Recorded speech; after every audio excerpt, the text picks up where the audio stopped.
The following is a special presentation of Green Sports Zone. This is the Pizza Inn Eddie Spradlen Show.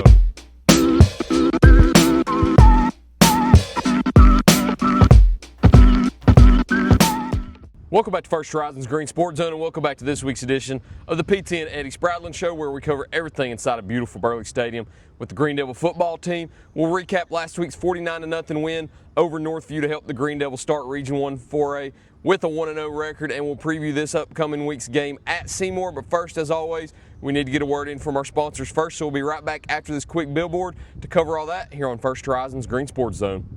The Pizza Inn Eddie Spradlen Show is brought to you by Pizza Inn, Ashley Drug Center, the IHOP at the Davy Crockett TA Travel Center,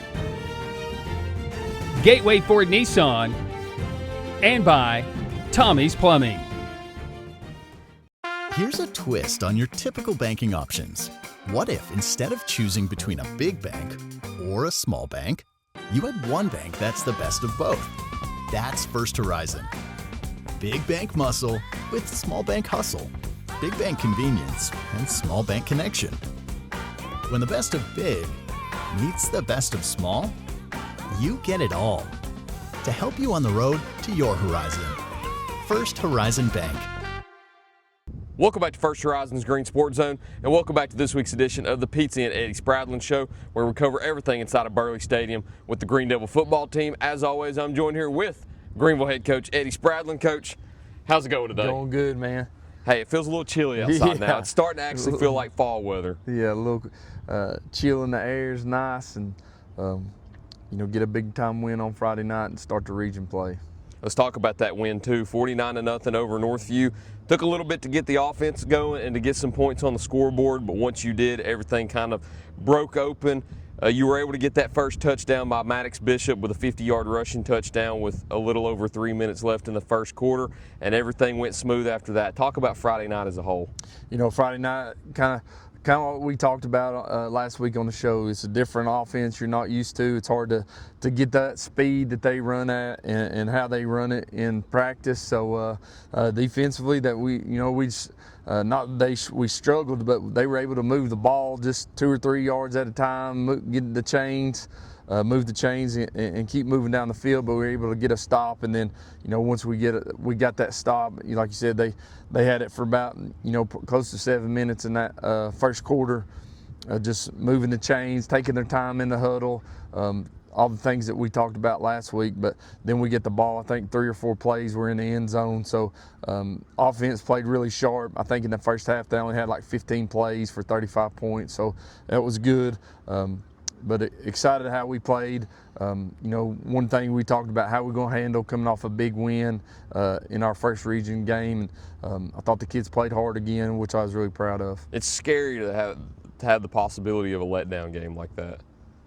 And I know you all came out firing away, and I want to talk about the defense because we have a few players that we need to talk about on offense, but we need to talk about the defense first because they were able to pitch a shutout. And you had a lot of names in here that had a lot of great numbers and a few newer names that we'll talk about too. I mean, you can't talk about the defense without talking about Jack Lister's performance. He had 6 tackles, 3 assists, and a tackle for loss. And then Jude Dyer also joined him with 6 solo tackles to lead the team. He had an assist and a tackle for loss. Jordan Mills had ones across the board. He had a tackle, he had an assist, a tackle for loss, forced fumble, and a fumble recovery. You had Coleman Kenny, 2 big tackles for losses, and then Justin Chandler, 3 tackles but 5 assists. So you had new names on defense that I don't think we'd talked about yet, and we had some familiar names. But how great was it to pitch a shutout in your first region? Yeah, really good. Those kids played hard. Another one we didn't mention right there, Taryn Clarity. He got on he had a TFL, pass breakup, interception, defensive touchdown. So, a lot of guys getting on the stat board, and we played a lot of guys. We came out in the second half. We kept the starting offensive line in with some of those skill guys. Put Kane Ricker in at quarterback, and we had a majority of those defensive starters besides some of those key guys.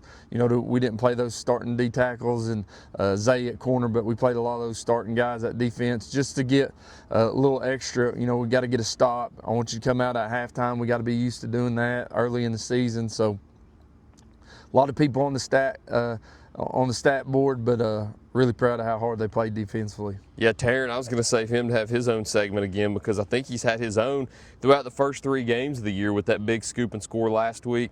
And then week 1, he had the long 96-yarder. Now he's got a 33-yard pick six to cap the scoring at 49-0. So he's been a staple each week to produce a big play each week, and you need a player like that. And he's somebody that I think has stepped up to fill that role.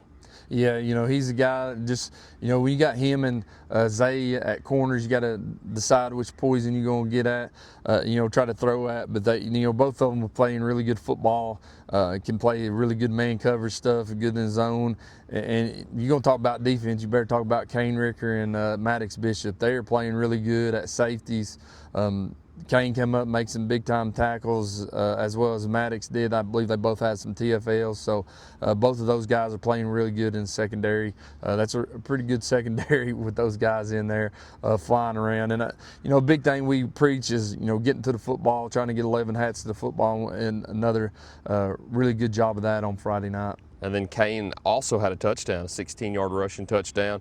And I believe Cole Franklin also had a touchdown. And we'll talk about Caden Ball and Zayden Anderson next and save them for last. But Kane and Cole were the 2 others that scored touchdowns outside of Caden, Zayden, Maddox, and Taryn. And they were 2 players that I don't think had scored a touchdown yet on the year, correct? I can't remember if Cole did. Cole's had some big runs for us. I don't know if he's got in the end zone, but the other night he, was a long catch and down the sideline. He's done a really good job being explosive when he catches the football. Man, he's athletic as can be, and like we've talked about, we got to get the ball in Kane Ricker's hands. He caught a pass or 2 at receiver, but then we started that second half off. We got the football, and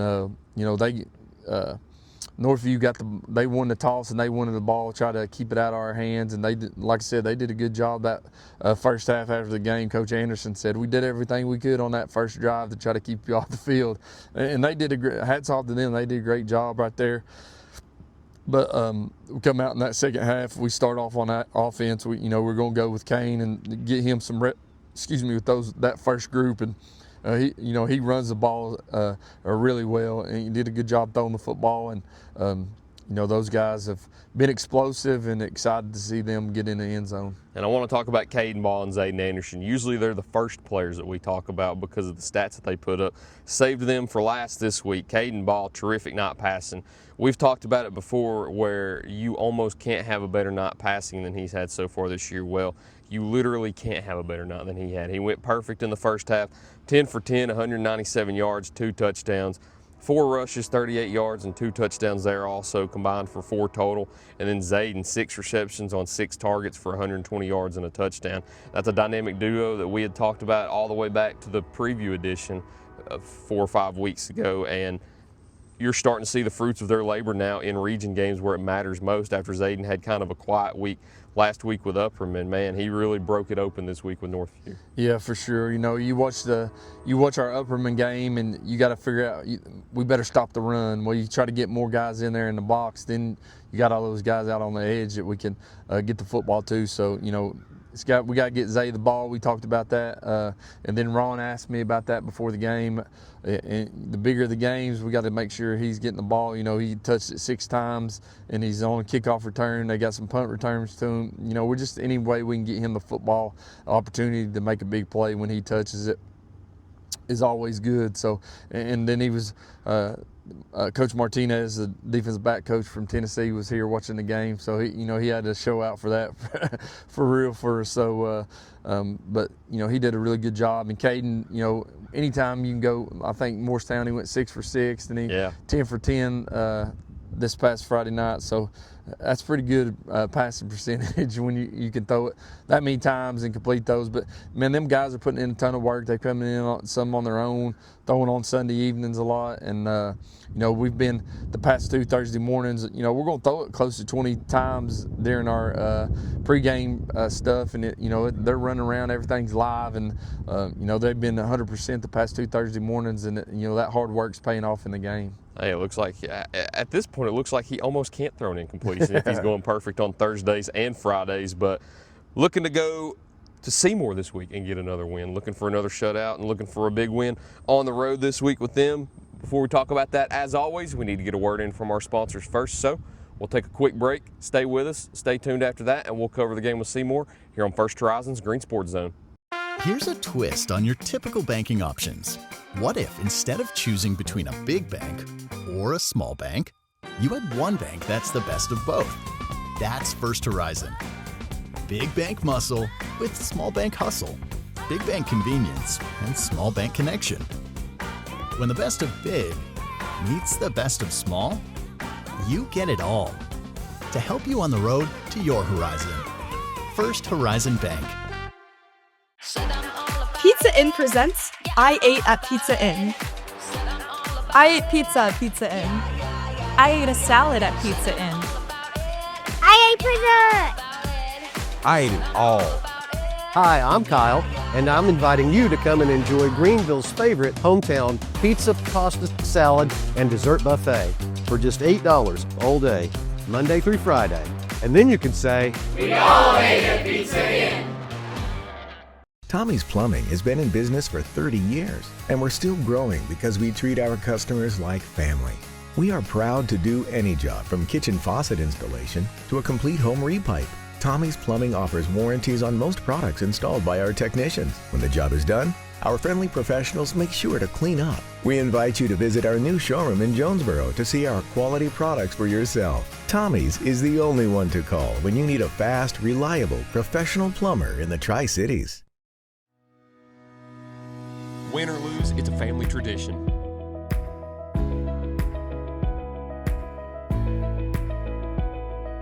"24-hour hot breakfast, cold drinks, and a table big enough for the whole team, or just your team."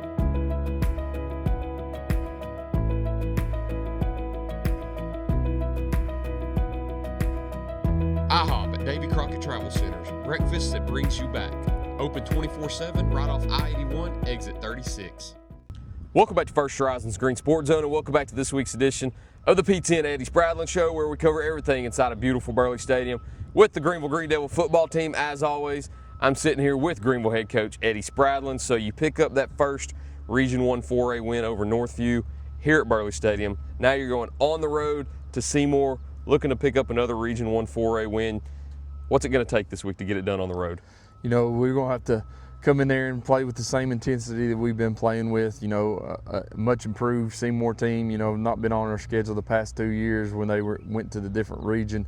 But back in our region, you know, on the road on a Friday night, you got to get, you know, you're going to have to plan for probably an hour-and-a-half trip on a bus just because all the traffic on Friday. And I think that somebody said there's a rod run in Pigeon Forge this weekend. So, you know, just got to continue to play like we've been playing. You got to have a really good week of practice this week. Really got to push them guys hard, and you know, we got to make improvements during practice this week.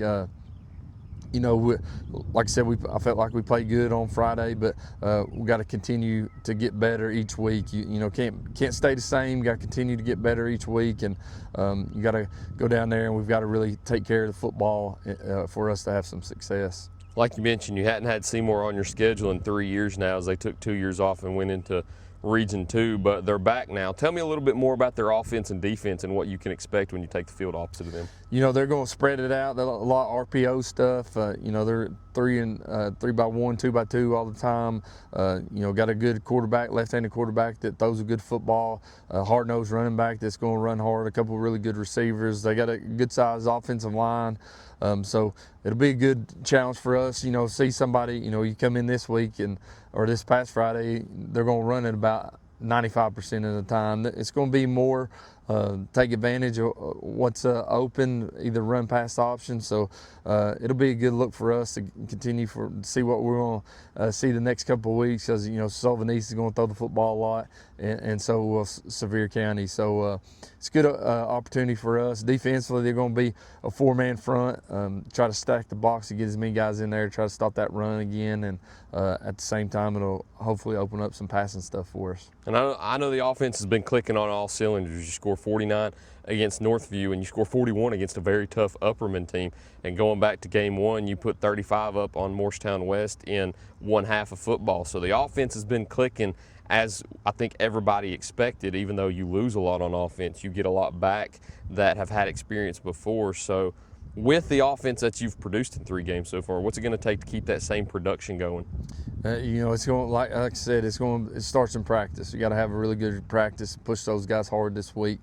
You still got to. Big thing is you got to take care of the football. In games like that, you can't get lackadaisical and turn the thing over. We do a really good job, I feel like, of ball security drills and things like that, but you can't turn the ball over in a game like that, and we got to continue to play like we've been playing on the offensive line. We talked about it earlier in the year.